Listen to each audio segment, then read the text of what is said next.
have been the main trigger that actually bring you to have this moment to decide to do the transition?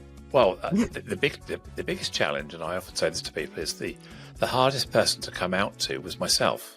That self-realization, and we can all talk about fear as being the biggest barrier that holds us back, apprehension, what will people think of me, imposter syndrome, is this really what I want, or is it procrastination, indecisiveness? If you want to be loved, you have to be lovable. If you want respect, you have to be worthy of respect. In our episode today, we are exploring the intersection of personal identity and branding. Our guest shared her journey of self-discovery and transformation, transitioning from male to female, showing us insights into reshaping one's identity and personal brand. She is Joanne Lockwood, a transgender woman who transitioned and reshaped not only her identity, but also her career and personal brand.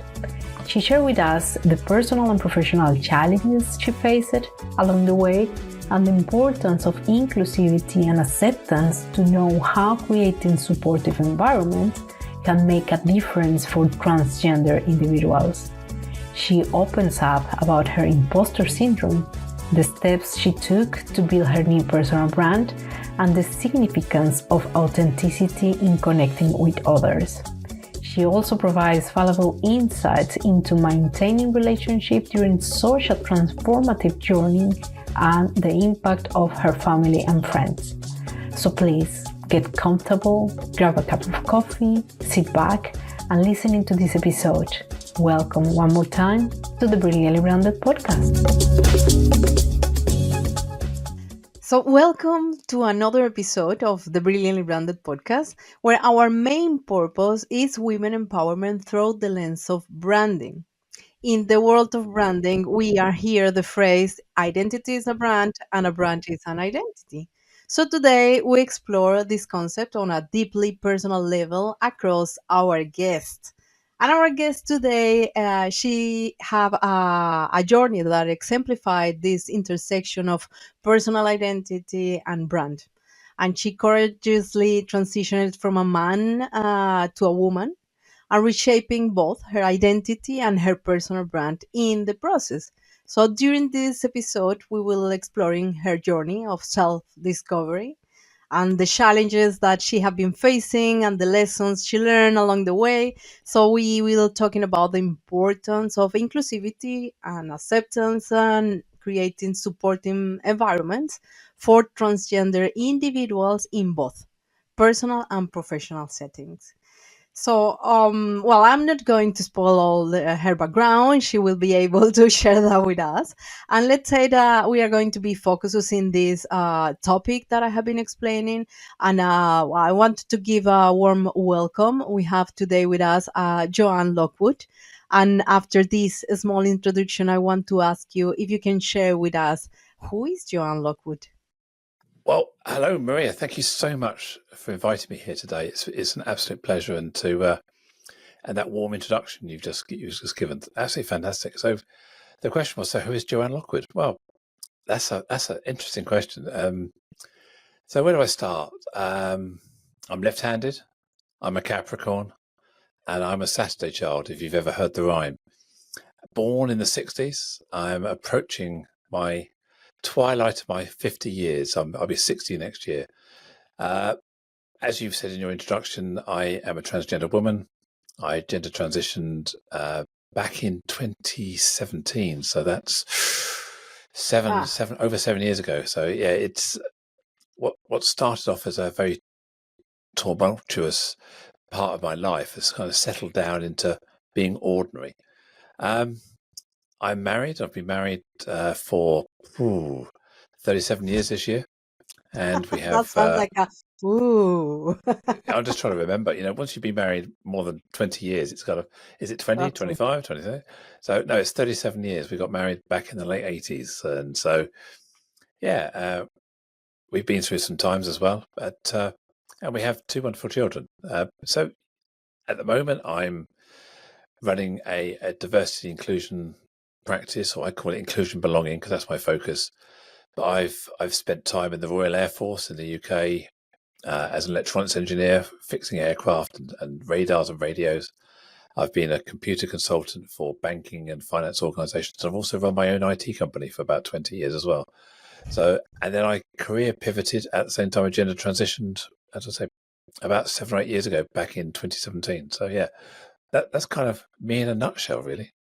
Yeah, exactly. And actually, is part of the process that you have been living, like change your identity. That means change your brand and all this journey of transitioning from man to woman. And what have been the main trigger that actually bring you to have this moment to decide to do the transition? Yeah, that's again another one of those questions that you look back on it and you think, well, what happened there? And at the time, you're kind of living in the moment. There's no kind of precise trigger, but there's a couple of things that I can sort of reflect on. One is, I guess, I've had these feelings in my head for as long as I can remember, 7 or 8 years old. Through my teens, 20s, getting married, starting businesses, running organizations. And somehow you get on this conveyor belt and of expectations of what you should do this, you should leave school, you should get these qualifications, you should look for this type of job. And the Air Force was one of those things. I don't think I actually really had a game plan to join the Air Force. It was just kind of like an option that was presented in front of me. My father was an ex-Navy, so joining the services seemed like an obvious choice, and I had no better plan.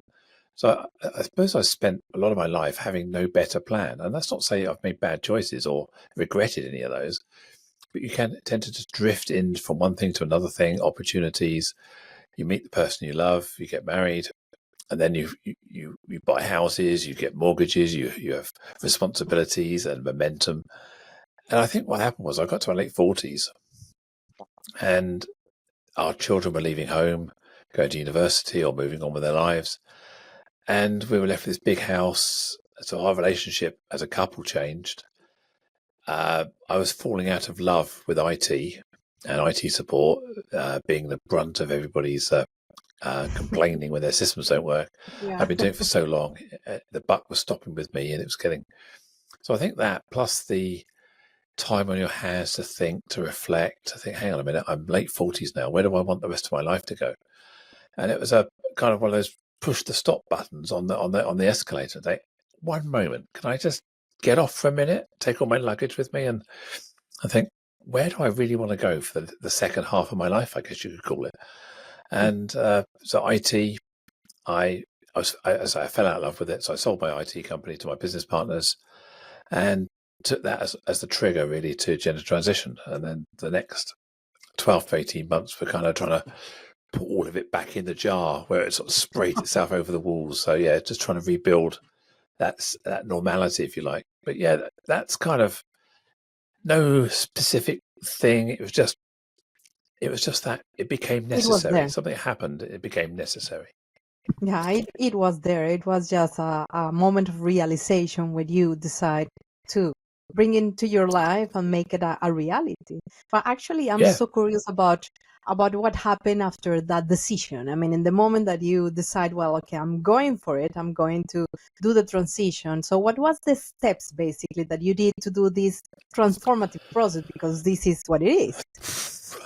Well, the biggest challenge, and I often say this to people, is the hardest person to come out to was myself. Yeah, that self-realization, and we can all talk about fear as being the biggest barrier that holds us back, apprehension, what will people think of me, imposter syndrome, is this really what I want, or is it procrastination, indecisiveness? And it's one of those situations where you can't come out a little bit. It kind of you can't do the okey cokey in out shake it all about. You kind of got to go Texas Hold'em poker, both feet in. And Yeah. I suppose that's what did it. So once you're going down this water slide, the only way down is down and flying out the end of the water slide. So you jump in with both feet, and then you have to kind of make it work. And I realized that I was not mentally prepared enough to transition in my business, the IT company, and that helped me make the decision that it wasn't the right place for me. I wasn't mentally strong enough to come out to my colleagues, my business partners, my customers, my network, and everything. So when they offered to buy me out, and I was quick to jump at that. But then I often describe it as I transitioned in chunks. So I took bits of my life, discrete parts. So I was a trustee for a charity. I told them and transitioned in that role. In my private life, I told all my friends and became more comfortable meeting them. And as Joanne, in my family, it took a while for my wife to be completely comfortable and embrace it. Well, I was obviously still in the back of her head would rather things didn't happen, but we worked through that, and our children went through a phase where they had a challenge, and my mum, my dad, my brother, and other people in my close life. It took it takes a year to 18 months to work with these people to help them, because I often say that transitioning actually was more about other people than it was about me. I'd known who I was. I'd known all about this. So once I kind of, as I say, jumped down the water slide, I was going. It was about trying to bring people with me without losing everybody. And that was probably the trickiest bit, is adjusting your pace, your cadence, your trajectory, all these kind of things mid-flight to allow other people to keep up and stay on the same page. I think if I'd have raced too far ahead, I'd have left people behind, and that wasn't what I wanted to do. My objective was to come out of this unscathed as much as you can and bring people Yeah, with I me. can And imagine. I'd like to think that we as a family, we as a friend group, have succeeded in that over the last 7 or 8 years. Yeah. Well, that and actually, that was one of my questions that you already answered, and it's related with how your family and the support of them. Because I think one thing is make decisions, but other things is how others perceive the decisions that we made. And in terms of your family, well, you well described, but there was just one specific member that was probably not accepted at all your transition. I think all of the family members went through their own journey at different speeds with different concerns, because the impact on each of them would be different. So the impact on my wife is completely different to the impact on our children, for example. My wife has to live with me every day, has to see me every day. Our children see us once or twice a month. It's more social. They can shut the front door, drive off, and they forget about me if they want to, not have to talk about me. So for my wife, that was a lot of pressure there. My mum, as any parent, wants the best for their child, and so she took a while. I say a while, it's probably 6 to 12 months to. We talked about it, we met regularly, we had coffees, and all of a sudden we ripped the sticky plaster off and it was okay. And she Yeah, helped me communicate with my dad, and my dad's kind of okay-ish. Our that is good. father-in-law and Mhm. Marie's mum when she was alive, both of those people have grown to love the new me, if you like. And I think Yeah, I took responsibility for myself, and I often say to people that if you want to be loved, you have to be lovable. If you want respect, you have to be worthy of respect. So I kind of held those kind of mantras close, that I had to be the best person I could be to ensure that people around me, I was ready, for them to welcome me back. And yeah, also, I realised that there's a feeling of loss, a feeling of bereavement, a mourning for the old person that they knew. A lot of the stories, a lot of the times we'd had, were they a lie? Were they false memories? Was I, all this kind of stuff. When people come out, it's often the case. And my friend group, we had to reconnect and get to know each other again, because we had no old stories as me. We had old stories as the previous me, which I didn't necessarily want to talk about, and they were confused about.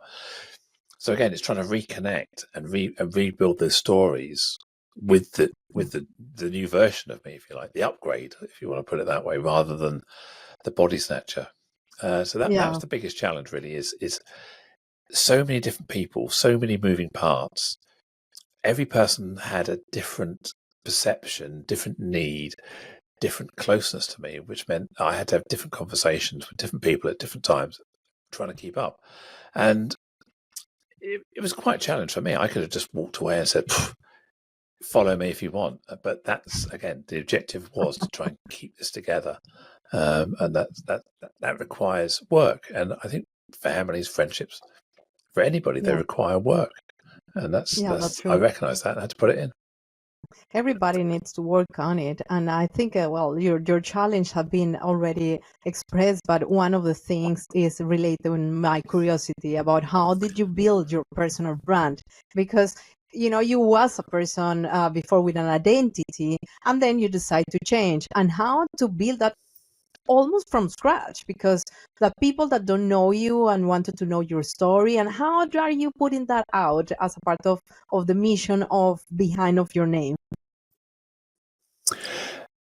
I suppose at the beginning, I didn't realize that's what I was doing.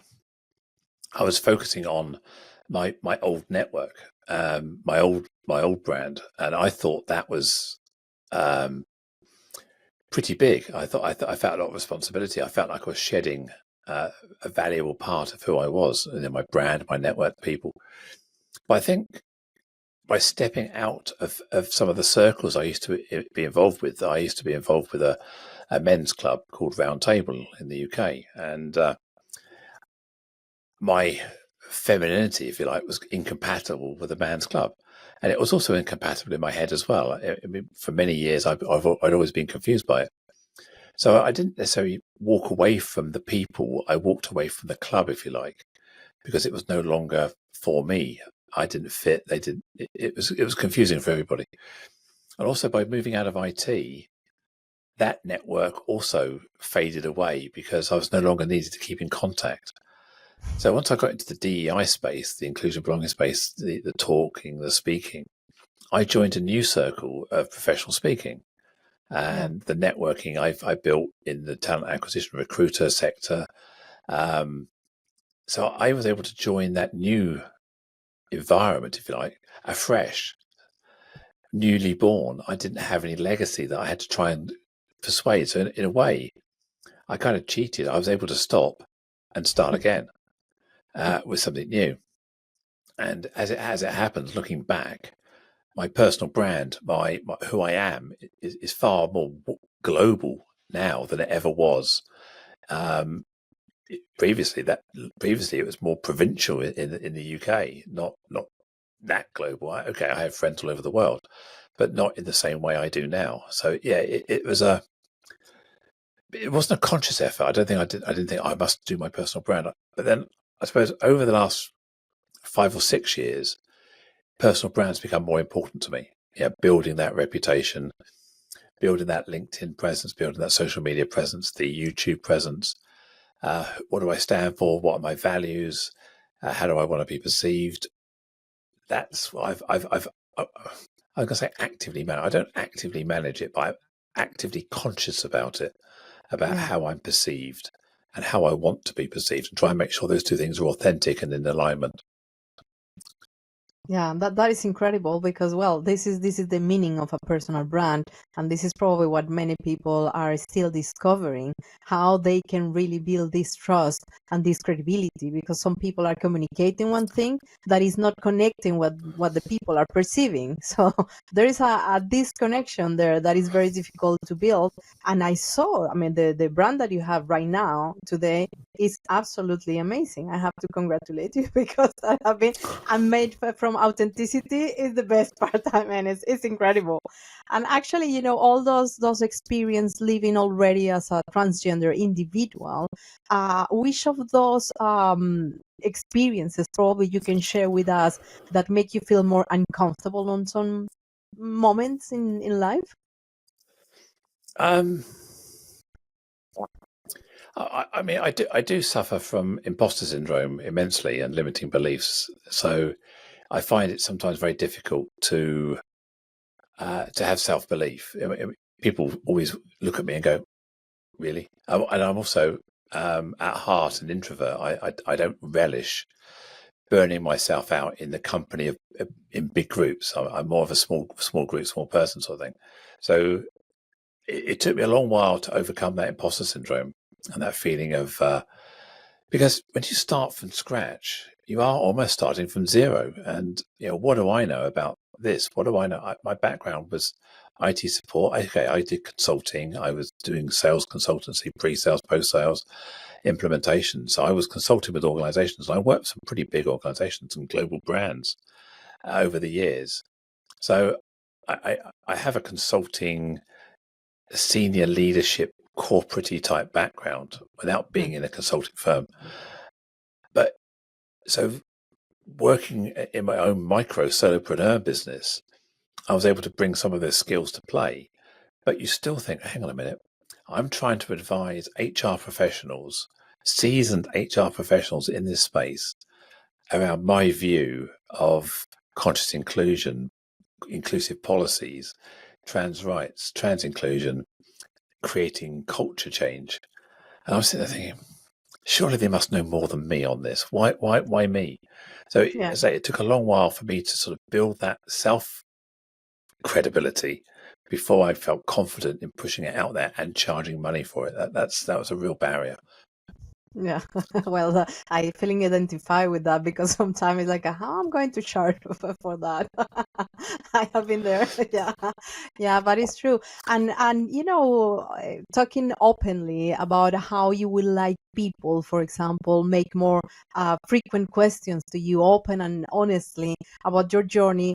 What will be this question that you would like people to come and do to you openly? If I'm really honest, I don't want to be transgender dead center. First and foremost, it's yes, you can point that out to me and say who you are. And I go, yeah, I'm not saying I'm not. What I'm saying Yeah, is, that's not the most important part of who I am or who I want to be. So I would simply say is that if you want to come and talk to me about something that I want to talk about, and that is what am I watching on Netflix? What am I doing at the weekend? Have you seen any films recently? Where's your holiday? Or where have you just been? Or what makes you smile? Those are the kind of questions that I relate to, and it's trying to step away from being professionally trans in my day job and talking to people about it. Professionally, the inclusive culture expert, talking about inclusion, language, all these kind of things, and just being able to put my slippers on and my nightie and sit in the chair and just be me and not have to create this sort of consulting type persona all of the time. I want to be able to sit there, chill out, and just watch some Netflix like everybody else. yeah. That I think that will be actually the voice that needs to be spread. That if we wanted to be inclusive, actually, we should be treated everybody equally. No, no, not because you are transgender and you decide. So we are just going to talk about this and tell me and let me know. I think it's a bit tiring as well. No, I don't know. Oh, it It's what I is. perceive. I speak at a lot of conferences. I run a lot of training sessions.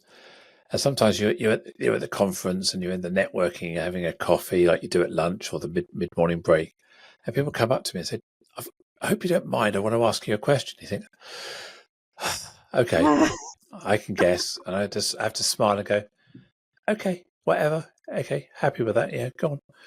And they Yeah, ask me a question which is well meaning but kind of exhausting. It's not Joe. What do you watch on Netflix? It's Joe. Tell me about your life. Joe, how was this?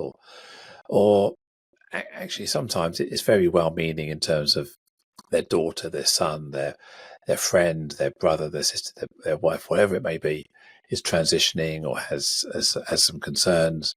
Have I got any advice? So yes, in a way, it's yeah, it's it's a good conversation and it's necessary for them. So it's not pure curiosity. There's a reason they want to ask it, and of course, I'm always open to have that conversation. But say sometimes it's nice to be with your group of good friends, and as you say, you can just take your shoes off, put your slippers on, put your nightie on, and just sit there with a yeah, cup of hot chocolate and go, let's just talk about life and stuff, and not have to get hung up and be professional at the moment. I just want to yeah, have a coffee and chill. And I think that's the important thing is allowing me not to have this mask on all the time of responsibility to educate or to be a mentor or a coach sometimes. It's nice for someone to yeah. say, Are you okay? And I go, oh, actually, thank you for asking. Yeah, tough time. This is going on, but hey, thank you. Yeah, that's true. Actually, I think that our society still need to learn and understand that that is just about that. That is about what you just explained. He's another human being, another individual that needs to be treated with dignity in the same equality. I mean, well, I'm so glad that you came here and share with us this because it's part of the learning that the society needs to understand, needs to generate that awareness about what is happening and how to be more in certain way inclusive in the way that they are treating and they are including in their for example corporates transgenders that are giving a lot of knowledge, a lot of value, and as an individuals, as simple as that.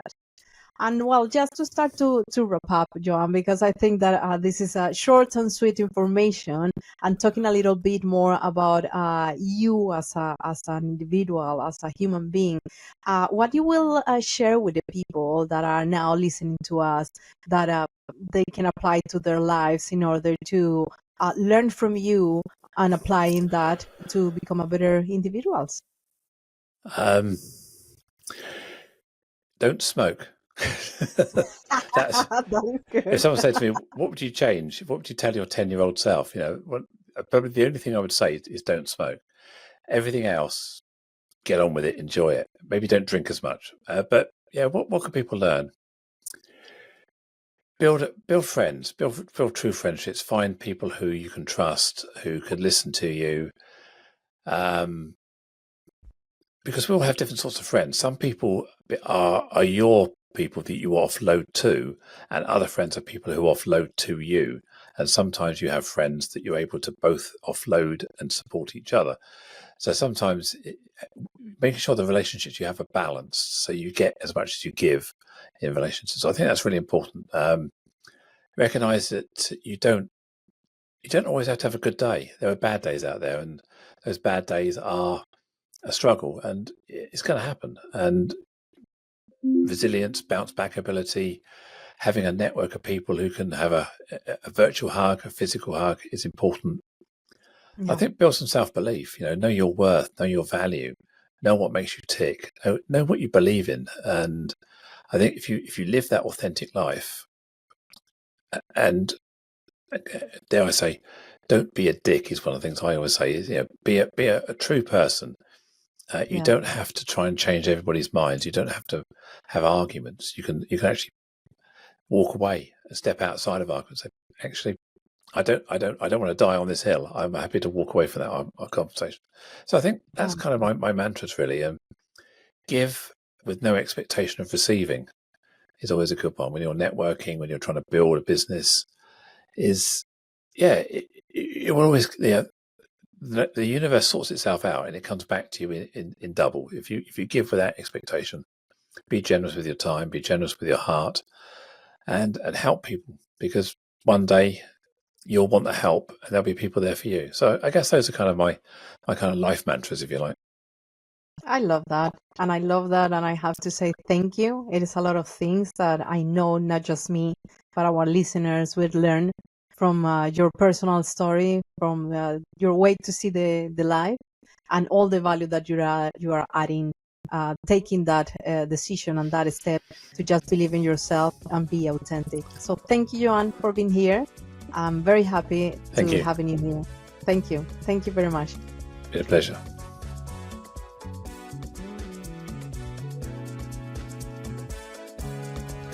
We hope you have been inspired by this content and join us for future episodes of the Brilliantly Branded podcast. We will continue exploring the power of branding and the stories behind successful brands. And remember, if you know a woman who has built a successful brand with a unique approach and a story to share, please refer them to our podcast. We would love to learn from their experiences and share their story with our listeners. Stay tuned for most episodes of Brilliantly Branded, and don't forget to follow us on Instagram, LinkedIn, on our YouTube channel for more branding insights and women empowerment. Until the next episode, ciao ciao.